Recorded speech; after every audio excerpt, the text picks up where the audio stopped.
Republican Congresswoman Marjorie Taylor Greene of Georgia has broken with your party. She says that Republican leaders have not given a plan to help the millions of Americans to deal with this. That's not really quite accurate. I mean, Russ Vought is taking this opportunity to fire workers because they want to reduce the size of the federal workforce.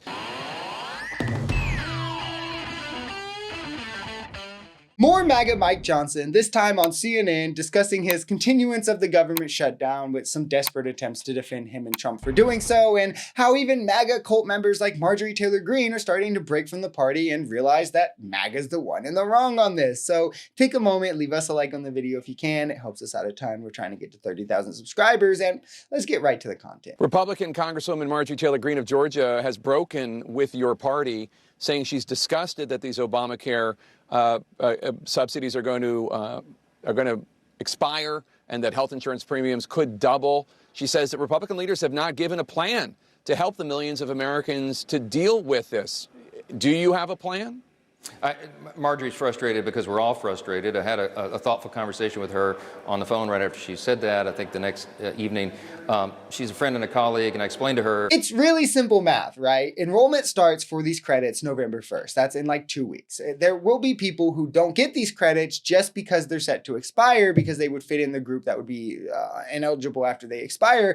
Anyone who does not get them is going to see their premiums as much as double. If they expire, this is the reality for everyone. Republicans won't even commit to extending them. They're at most committing to putting it to vote, knowing it's dead on arrival in a Republican majority without concessions. Democrats know this. This is why they're pressing the issue now. Here, when you're the minority party, this is pretty much the only leverage you have. Republicans also know this, which is why they're trying to refuse to give in to it with all of their might. The director of the Office of Management and Budget, Russ Vought, is taking the shutdown opportunity to fire for good federal workers, not just to furlough, but to fire them. Multiple Republican lawmakers tell CNN that they're only finding out about the administration decisions on layoffs and contract cancellations after they've already been made public. Congressman Mark Amodei says he found out that $202 million worth of battery recycling projects were being canceled in his Nevada district via press release. He said, quote, "The communications culture sucks."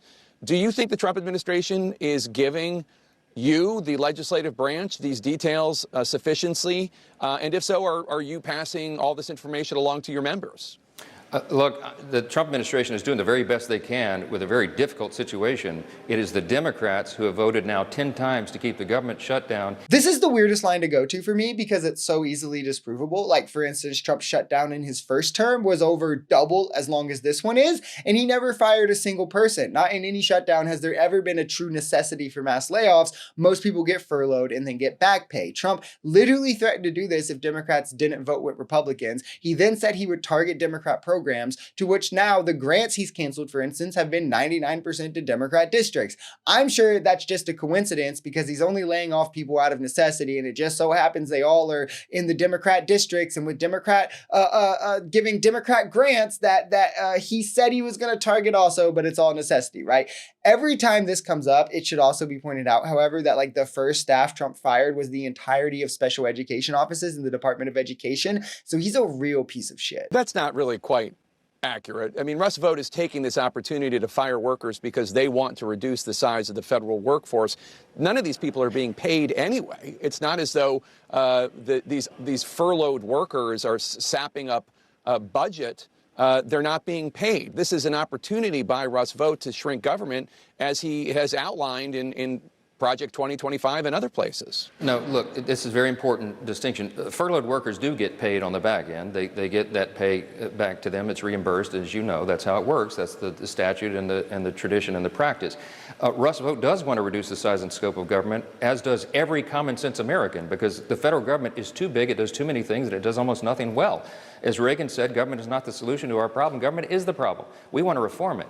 I mean, let's look at how that's worked for Argentina, right? Of which every economic metric has plummeted. Every quality of life metric has plummeted since they've adopted libertarianism. It's a massive failure to the point that Trump has to bail them out $40 billion, guys. How is that even American first? Also, good for them to admit finally that this is what they want, to just reduce the scope of government, because then what do they think should go first? Because what did they get rid of first? Well, special education offices, immunization boards, those at the Treasury responsible for tax evasion and more. I mean, come on, guys, like the jig is clearly up. The part of government these people don't like is the part that prevents them from making demonstrable loads of cash. They then sell that as, oh, government evil, to get poor people on their side, government stealing money from you. It's not us rich people, it's the government, right? But then the only agencies they target are ones to stop them from getting profit at the expense of the less wealthy. They want to reduce the scope of the government, guys, but they're upping the military budget. They're upping the Pentagon staff. They're funding ICE more than most countries' militaries. But yeah, guys, let's destroy old people's healthcare and social security offices because the government is too big.